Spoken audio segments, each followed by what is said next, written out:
Kyle Larson just sent a quiet shockwave through the world of sprint car racing, and no one saw it coming. In a way, you're losing a team, in the whole ecosystem. So, yeah, that part is unfortunate, but no, I think Tony's got so much on his plate. The face of high-limit racing, the guy building the next big thing in motorsports, just raised a red flag on a move that everyone else was calling a win. A huge partnership, a power team, a dream combo. But Kyle? He used one word to describe it. Unfortunate. Let me explain. Tony Stewart Racing and Rico Abreu Racing are teaming up for the 2026 high-limit racing season. It sounds like a no-brainer. Stewart, the racing legend. Abreu, the current points leader. Together, they're stacking the deck. The fans get a super team, and the sport gets a boost in star power. But for Kyle Larson, co-founder of the High Limit Series and a sprint car icon himself, something doesn't feel right. And he's not keeping quiet about it anymore. I think it's great for High Limit, but at the same point, it's in a way you're losing a team, in the whole ecosystem, Larson said in a recent interview. There it is. That pause, that hesitation, that single word, unfortunate. That was all it took for fans and insiders to start connecting the dots. Why would one of the biggest names in racing throw cold water on something that seems like a slam dunk? Well, because this isn't just about two teams joining forces. This is about what happens after that. The ripple effect, the ecosystem of sprint car racing, the fight for balance. To understand Larson's concern, you have to look at what he's been building. Together with his brother-in-law Brad Sweet, a 6-time sprint car champion, Kyle launched High Limit Racing to change the game. Their plan? A new franchise model. One that looks a lot like NASCAR's charter system. Big prize money, long-term team value, and most importantly, a level playing field. In 2026, they're putting up nearly $4 million in payouts. By 2029, that number hits $5 million. That kind of cash changes careers. And the teams who perform best, they get a slice of the guaranteed money pie. It's designed to reward effort and help small teams grow into giants. So here's where it gets tricky. Tony Stewart Racing, TSR, just joined forces with Rico Abreu Racing. On paper, it's exciting, but in practice, that's one less team in the system. Instead of two top-tier teams battling it out, you now have one super team. And that, according to Larson, is exactly the problem.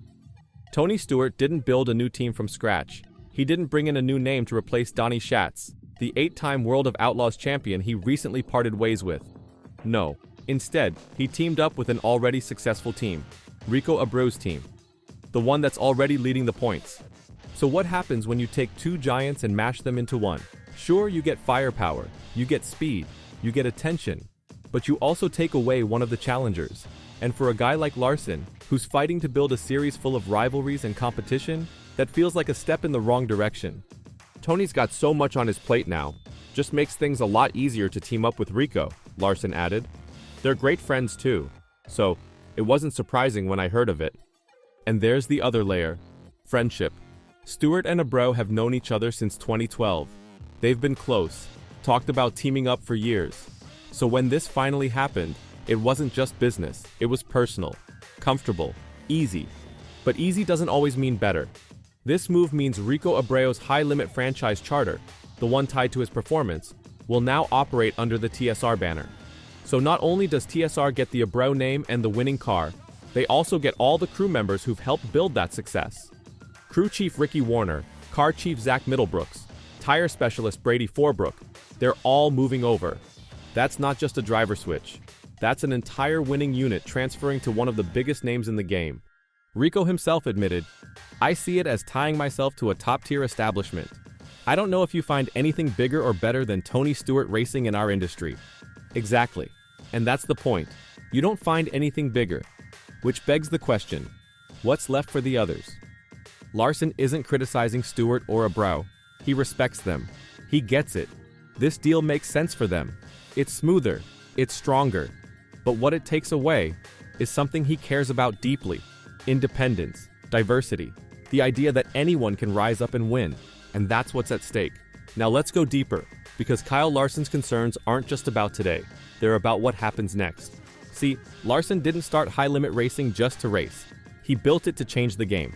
He wanted to bring money, attention, and a fresh identity to sprint car racing. But more than anything, he wanted to build something fair, something competitive, something where the little guy, if he had enough grit and guts, could climb the mountain and win. And now, with one of the top performing teams merging into a juggernaut like Tony Stewart Racing, that vision just got a little harder to protect. Because here's what no one wants to admit. When two powerful forces combine, everyone else has to chase harder. They have to find more money, better parts, more experienced crew chiefs just to compete. And not every team can do that. Not every team has access to what Stewart and Abreu now have in one garage. The new TSR team will run under Rico's franchise charter, so technically, the rules are being followed, nothing is being broken, but the impact is clear. The field just got tilted. Not illegal, not unfair on paper, but in spirit? That's where Kyle is struggling. This isn't about jealousy or ego. Larson wants Abreu to succeed. He even praised him. Rico and I are competitors, but we've always had respect. He's one of the best out there. And he's right. Rico has 9 wins this season.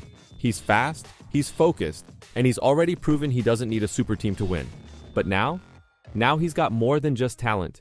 He's got infrastructure, technology, data, a race shop just 2 miles from TSR headquarters. That means less travel time, quicker fixes, better testing, and more wins. He's not just driving anymore.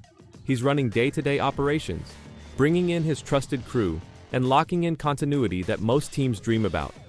That's great for Rico, great for Tony. But what about the others? That's the question Kyle keeps coming back to. What about the small teams scraping together parts on a tight budget?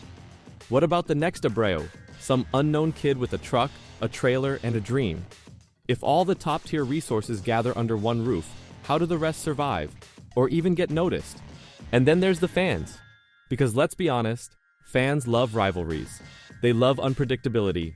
They love the David versus Goliath stories. If every week turns into Goliath versus Goliath, the magic fades. The wins feel expected. The underdogs get forgotten. Larson knows this. That's why this hit him differently. This wasn't just a press release. This was a shift in the DNA of the sport he's trying to protect. To be clear, Larson isn't calling for rule changes or trying to block the move. He's not that kind of leader. But he's sounding the alarm. Quietly, calmly, carefully. And that alone speaks volumes. Because if Kyle Larson, arguably the most powerful voice in modern sprint car racing, is uneasy, then maybe it's time for everyone else to pay attention too. Rico, for his part, sees this as a move for the future. He said, "Running my own team taught me a lot. But now I get to tie myself to something even bigger. I've known Tony for years. The timing finally felt right. He's not wrong. He's earned this. And no one's denying that. But that's what makes it complicated. This isn't black and white. There's no villain, no easy answer. Just a decision that strengthens one team and raises real questions about everyone else. The story here isn't about betrayal or drama. It's about balance, and how fragile that balance really is in motorsports. One merger, one franchise move, one quiet shift behind the scenes. And suddenly, the entire ladder changes. For Kyle Larson, this is a wake-up call. A moment where he has to ask, how do we keep the sport fair, exciting, and open for the next generation? How do we build something big without losing what made it special in the first place? And that's where we leave it. Because this isn't over. Not by a long shot. The TSR Abreu partnership hasn't even hit the track yet. But the pressure, it's already building. And everyone's watching to see what comes next. So, what do you think? Did Tony Stewart just create a super team that will elevate the sport? Or did he accidentally break the balance Kyle Larson worked so hard to build? Drop your thoughts in the comments. Because one thing's for sure, the battle for the future of sprint car racing has already begun.